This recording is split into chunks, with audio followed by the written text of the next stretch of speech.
Assalamu alaikum. Alors aujourd'hui, on va faire le deuxième degré deuxième degré de la foi, d'accord?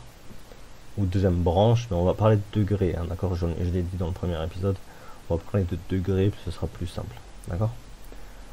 Après les degrés, il y aura des groupes, hein. Il y a les premiers degrés qui sont les piliers de l'islam et les piliers de la foi. Et ensuite, vous avez petit à petit des, euh, des trucs très importants qui sont liés entre vous et Allah. Et ensuite, vous avez des degrés de la foi qui sont liés avec les gens. C'est-à-dire, c'est la relation que vous avez avec les gens. Comme le prophète Mohammed sallallahu alayhi wa sallam l'avait dit à l'époque, la moitié de la religion, c'est le comportement. D'accord? Le bon comportement est la moitié de la religion. Donc, quand vous avez un bon comportement avec vos voisins, avec vos parents, vos enfants, vos amis, les musulmans, c'est la moitié de la religion, d'accord? Bref, donc là on va parler du deuxième degré qui est la salat, la prière. Alors, euh, donc il faut savoir que la prière, pour ceux qui ne le savent pas, c'est la première chose dont Allah va vous poser, va vous juger sur votre prière, vos prières. Donc les prières doivent être faites de façon lentement, d'accord? Enfin lente, de manière posée, c'est-à-dire qu'il faut à chaque fois s'arrêter dans les inclinaisons, etc. D'accord? C'est le truc le plus important, car il y avait une fois une hadith qui raconte qu'un des, des compagnons ou bien de visiteurs d'une mosquée était venu faire la prière et l'avait fait très rapidement et le prophète Mohammed sallallahu alayhi wa sallam lui a dit tu n'as pas fait la prière, il allait trop vite, d'accord? Après, comment dire, moi, ça m'arrive de pas faire la prière de façon lente, je la fais des fois trop rapidement. Donc c'est vraiment quelque chose que je- que j'espère ne plus jamais refaire, c'est-à-dire la prière de façon rapide et la faire de façon lente, Inch'Allah. Et j'espère pour vous aussi, faites une doua pour tout le monde et qu'on la fasse de façon la plus posée et la plus sincère, Inch'Allah. Donc du coup, la prière fait partie des cinq piliers de l'islam, d'accord? Donc c'est un acte quotidien et donc du coup on doit le faire cinq fois par jour. Bon, ça je vais passer les bases de la religion parce que je pense que les gens y connaissent. Donc la salat est le moment où en fait vous communiquez directement avec Allah, d'accord? Moi c'est ce qu'on m'a enseigné. Après, je sais pas s'il y a une hadith qui en parle. Moi, c'est vraiment, pour vous donner une métaphore, c'est comme si vous décrochez le téléphone. D'accord? Après, c'est un exemple qu'on peut donner que maintenant, qu'on pouvait pas donner à l'époque, mais vraiment, c'est pareil. Vous décrochez le téléphone. Si vous décrochez, que vous parlez vite et que vous raccrochez, ça sert à rien. Donc, il faut prendre son temps.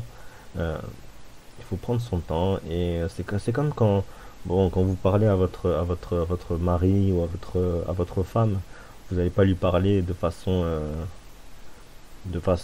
rapide et mauvaise. Vous allez bien lui parler, vous allez utiliser des bonnes formulations, etc. Bon, mais là c'est pareil, là c'est encore beaucoup bien meilleur, bien au-dessus même, d'accord? Et, euh, et après, bon, vous connaissez l'importance aussi des prières surérogatoires. Certaines sont, certaines comme celle du Fajr, enfin je parle de celle qui est surérogatoire, hein, pas la obligatoire. Après vous avez celle du Duha qui est après. Et je crois que vous avez aussi celle de Tahajjud qui est en pleine nuit, au dernier tiers de la nuit quand Allah descend au premier cieux et il dit qui a besoin que je lui pardonne et qui a besoin de quelque chose, je lui exauce. Donc ça, dites-vous que c'est en général, vous avez une prière à faire avant, d'accord? Elle est surérogatoire, mais bon, vaut mieux la faire. Bref, après, il y en a plein d'autres hein, de surérogatoires, mais bon, je vous parle. Ça, c'est une petite digression, hein, parce que là, on parle vraiment de la salat obligatoire. Elle est vraiment bien plus importante. Par exemple, si vous délaissez les prières obligatoires pour les surérogatoires, c'est pas bon. D'accord? La base de votre prière, c'est la obligatoire. Une fois, j'avais vu je sais plus qui disait que, désolé, j'ai pas la source, donc là ça va être pas très important, mais c'est juste anecdotique. vous avez, vous aviez un homme qui disait pourquoi la prière du matin était la plus importante. Celle du matin, parce qu'il y en a plein qui disent que celle du matin c'est la plus importante, hein, d'accord? Et en fait, c'est comme quand vous allez voir le roi. On reprend l'exemple du téléphone. Vous décrochez, et la prière du matin, du coup, vous décrochez le matin, et vous dites à Allah merci de m'avoir rendu mon âme, merci de m'avoir, comment on appelle ça, de m'avoir donné la vie, etc., etc., etc. D'accord? Vous remerciez Allah, d'accord, le roi des rois, et vous le faites le matin, parce que c'est le matin que la journée elle commence, et c'est comme ça que vous démarrez la journée. C'est pour ça qu'en fait, cette prière du matin est des fois pour certains la plus importante, parce que c'est celle qui va démarrer votre journée. Si cette prière démarre mal, la journée sera mauvaise, d'accord? Après, j'ai conscience qu'il y en a qui savent pas faire la prière, il y en a qui savent la faire, mais qui n'arrivent pas à la faire. Donc faites des du'a, faites vraiment des du'a, parce que c'est vraiment quelque chose de très important. Lisez le Coran aussi, lisez le Coran en français, d'accord, si vous êtes français. Si vous ne comprenez pas l'arabe, n'attendez pas d'apprendre l'arabe, parce que ça va être très très long. C'est un long processus, hein, d'apprendre l'arabe. Ça prend des années, ça prend 5-6 ans pour l'apprendre et le comprendre, hein. Attention, je ne dis pas juste la lecture. Parce que la lecture, malheureusement, il y en a beaucoup qui la font par ostentation. J'en ai parlé dans une vidéo, d'accord. Mais vraiment, la prière, enfin la prière, la lecture du Coran, faites-la pour la comprendre, pour la méditation, c'est super important. Et voilà. Et ça, Inch'Allah, ça va vous aider à avoir une prière plus qui va reprendre, parce qu'il y en a des fois ils ont arrêté la prière, parce qu'on leur a dit une prière ça sert à rien. Il vaut mieux que tu arrêtes complètement, parce qu'il y en a des fois ils travaillent, ils sont fatigués, ils font la prière le soir, et on leur dit oh mais ça sert à rien que tu fasses la prière que le soir, ne fais plus la prière. Ça je l'ai déjà entendu, donc le problème c'est que à part du West-West, je vois pas c'est quoi, d'accord. Il y a très peu y a pas de justificatif à faire ça, à arrêter la prière complètement parce qu'on en fait une seule. Après, à part être traité d'hypocrite, mais si vous travaillez, c'est pas la même chose. Donc vraiment, accrochez-vous à la prière, même si vous en faites qu'une seule, accrochez-vous à cette prière. Si vous en faites une, faites-en deux ensuite, etc. Et progressez, Inch'Allah, d'accord. Vraiment, faites petit à petit. Il y a plein de profils différents. Il y en a, des fois, ils vont arrêter. Ils vont arrêter pendant des mois et ensuite, ils vont reprendre tout d'un coup. Il y en a des fois, ils vont arrêter, puis après, ils vont reprendre une, après, ils vont louper, après, ils vont reprendre une, etc. Le plus important, ça ne veut pas dire que vous êtes hypocrite. Voilà. Si vous faites ça, normalement, à l'instant T, oui, ça veut dire que vous l'êtes peut-être. Allahu a'lam, d'accord. Mais des fois, vous avez des épreuves, c'est tellement difficile qu'il y en a qui, des fois, ils lâchent la prière et ça arrive. Donc, accrochez-vous, accrochez-vous, accrochez-vous. Et, Inch'Allah, c'est la prière qui vous fera progresser. Voilà. Et n'hésitez pas à demander à Dieu à chaque fois les choses, hein, d'accord. Ne faites jamais, ne vous dites jamais, voilà, je vais pas demander parce que je vais déranger Allah. Au contraire, demandez à Allah, sinon Allah il va être en colère contre vous, il va vouloir vous faire que vous lui demandez de l'aide. Il va vous mettre dans une situation où vous serez obligé de demander de l'aide à lui, d'accord. Il va vraiment tout faire pour que vous soyez dans l'embarras. Donc faites attention, demandez à Allah quand vous avez besoin de lui, c'est très important. Du coup, on va continuer. Donc la prière, ça consiste donc à un ensemble de mouvements et de récitations. Donc je vous invite à acheter Al-Mukhtasar Al-Akhdari, c'est un livre, mais c'est surtout pour les malikites, d'accord, pour le madhab maliki, hein, d'accord, c'est pas vraiment un groupe, hein, c'est vraiment un groupe c'est une école une école juridique.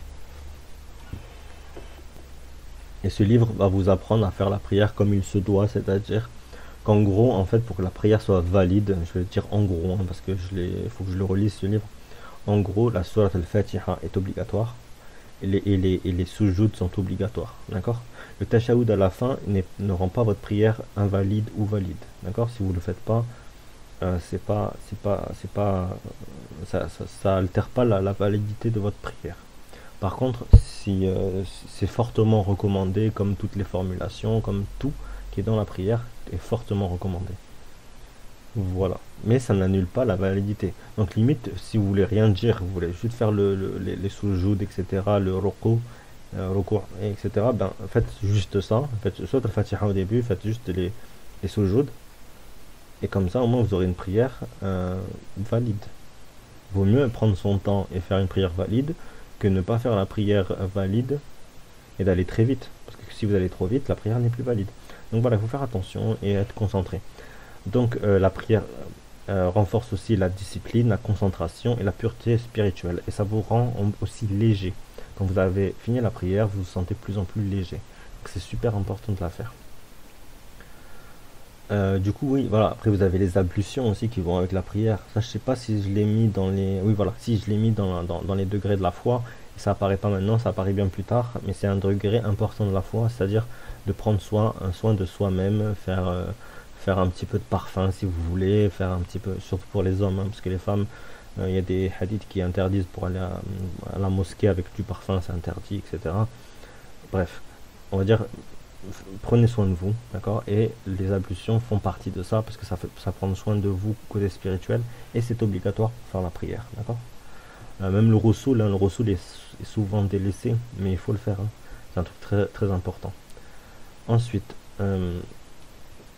vous avez aussi la salat du coup du vendredi qui est très importante, qui est une obligation pour les hommes d'aller à la mosquée. Bon après ça c'est chacun selon son pouvoir faire, enfin je sais pas, selon ce qu'il peut faire parce que si la mosquée la plus proche de chez vous est à 50 km et que vous travaillez à un endroit qui vous laisse 1 heure de pause, vous n'avez pas le temps d'y aller, vous allez être viré donc bref, Inch'Allah que vous ayez un travail qui vous permette de faire vos prières à l'heure et vos prières d'aller à la mosquée à l'heure, Inch'Allah, d'accord? Donc la prière est effectuée vers la Kaaba, c'est-à-dire la Mecque, le temple, le lieu le plus saint de l'islam, c'est-à-dire c'est le lieu où Abraham et Ismaël ils ont reconstruit plutôt, parce qu'apparemment c'était déjà construit avant par Adam. Adam avait construit déjà, le premier homme hein, avait construit la Kaaba en premier, et Ibrahim et Ismaël sont venus la reconstruire, et là, parce qu'à mon avis elle était en ruine. Ils ont reconstruit ce qui est en ruine. Alhamdulillah. Donc, donc voilà, en plus la salade, ce que ça permet de revigorer à chaque fois la foi tous les jours. Vous n'avez pas une perte de foi, enfin ça peut arriver tout ça, ça peut arriver les péchés, etc. Et les péchés justement vont vous repousser de la foi, hein, d'accord? euh, vont, vont vraiment mettre de la distance entre vous et la foi. Donc faites attention aussi à vos péchés du coup, parce que ça va altérer vos salats, etc. La musique aussi, par exemple, faut éviter, surtout la musique avec des paroles obscènes, ça c'est vraiment quelque chose, enfin, si vous êtes musulman, vous n'avez pas écouté ça, je vous le dis franchement, vous n'avez vraiment pas écouté des musiques rap FR, etc. Vous comprenez les paroles, même si du rap US, et que vous comprenez les paroles et que vous savez ce que ça veut dire, évitez, d'accord? Ça va vous salir le cœur, ça va vous salir la foi, ça va vous empêcher de faire la prière, et ça va vous éloigner de Dieu, d'accord? Donc voilà, la prière, ça permet du coup aussi, on va finir par ça, est un moyen de trouver la paix intérieure et la sérénité, ainsi une connexion spirituelle avec Allah, dans un monde qui est souvent trop agité et très toxique. Voilà, donc cette branche, elle est très longue, mais je vais essayer de vous dire quelques autres trucs en plus, qui sont des bonus. Du coup, oui, les bonus. Alors, en gros, pour moi, la prière, d'accord, je vais dire un truc qui est. La prière permet en fait vraiment de réunir la communauté musulmane. C'est-à-dire que je sais qu'il y a des tensions entre les Marocains et les Algériens, ou les Algériens ou les Marocains, on ne sait pas qui a commencé, on ne sait pas qui continue, on ne sait pas. Bon, moi j'ai ma petite idée, mais je vais peut-être pas la dire, parce que ça va créer des conflits. Mais il y en a qui rajoutent du grain à moudre dans la moulinière. Bref. Et en fait, la salade permet vraiment de mettre toutes les communautés à côté. En fait, peu importe que vous soyez néo-zélandais, australien, portugais, français, arabe, américain, etc. Si vous êtes musulman, vous allez faire la prière pareil. Il y a une unicité qui est magnifique. Et vraiment, vous le voyez quand il y a le ramadan, hein, dans la prière de al-witr. Non, al-witr, non, que j'ai witr. Non, tarawih, pardon. Je sais pas pourquoi je dis al-witr, ça n'a rien à voir. Non, la prière de Tarawih, d'accord, ouais, d'accord. Ça réunit vraiment beaucoup de monde. En général, après, c'est dans un pays même, mais bon, il peut y avoir des touristes peut-être dans la foule et vous le savez pas. Et ce qui est magnifique, c'est que voilà, ça permet de réunir euh, une seule communauté et c'est vraiment quelque chose de magnifique. Donc voilà, ça c'est le petit bonus que je voulais dire et c'est vraiment parce qu'un musulman n'est pas nationaliste. Si un musulman vous le voyez nationaliste, faites gaffe, faites attention. Enfin moi c'est mon avis personnel, mais un musulman nationaliste pense plus à son pays qu'à son islam. Et ça m'est déjà arrivé, bah, je vais prendre l'exemple, désolé si ça va faire mal à certains, mais j'avais déjà pris l'exemple une fois, enfin j'avais déjà parlé à quelqu'un sur TikTok, hein. C'était il y a quelques années, enfin quelques années, il y a une année peut-être ou deux, et j'avais dit que la religion était avant l'Algérie, d'accord? Là, la religion passait avant l'Algérie. Et il y en a un qui a répondu à mon commentaire, euh, frérot, je suis désolé, l'Algérie ça passe avant la religion. Voilà. Ça, vous en faites ce que vous voulez. Mais c'est ce genre de propos que je supporte absolument pas. Et malheureusement, il y en a partout dans le monde des nationalistes. Et voilà. Bref, je vais finir sur. C'est un peu long cette vidéo, mais désolé. Je vais essayer de faire d'autres parties, mais bon, ces autres parties sont pas intéressantes. Je crois avoir tout dit. Que c'est le premier acte qui va être. Que Allah va vous questionner sur ça, sur le fait que aussi les hypocrites lâchent la prière en général, la font de façon irrégulière, mais bon, après il y a les épreuves aussi, donc des fois vous avez des vrais hypocrites, des fois vous avez des gens qui sont juste ultra éprouvés et qui n'arrivent pas à faire la prière de façon constante. Et d'un côté, ça, il faut faire attention parce que ça peut être une ruse de Shaitan de vous mettre dans le désespoir et de vous faire croire que vous êtes un hypocrite, alors que vous êtes juste ultra éprouvé et que, enfin, ça arrive hein, d'être ultra éprouvé, ça veut dire qu'il y a un problème il y a un problème dans votre foi ou dans votre pratique qui fait que vous ne faites pas la prière à l'heure ou à la bonne heure, etc. Et ça peut être dû à plein de choses, hein, d'accord, différents, notamment la musique, la consommation excessive de nourriture aussi, ça peut être un facteur. S'il y en a des fois qui sont célibataires, ça peut être la masturbation. La masturbation va vraiment dérégler votre religion et votre foi, d'accord? Il y a aussi le fait de regarder des images obscènes, d'accord? Que ce soit les hommes ou les femmes, hein, peu importe, les femmes aussi le regardent, le disent moins, mais elles le font, et bref. Chacun fait ce qu'il peut, Inch'Allah, et vous allez progresser. Et c'est l'objectif de ces vidéos, hein, d'accord? Moi, c'est pas du spectacle que je veux faire, sinon je m'inscris à la kermesse. Mais vraiment, moi, c'est vraiment pour, euh,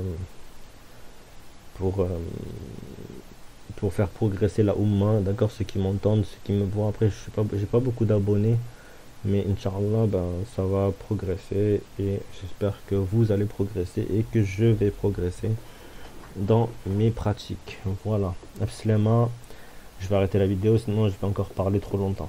Allez, bonne journée à vous, bonne soirée, bonne nuit, bon appétit et portez-vous bien.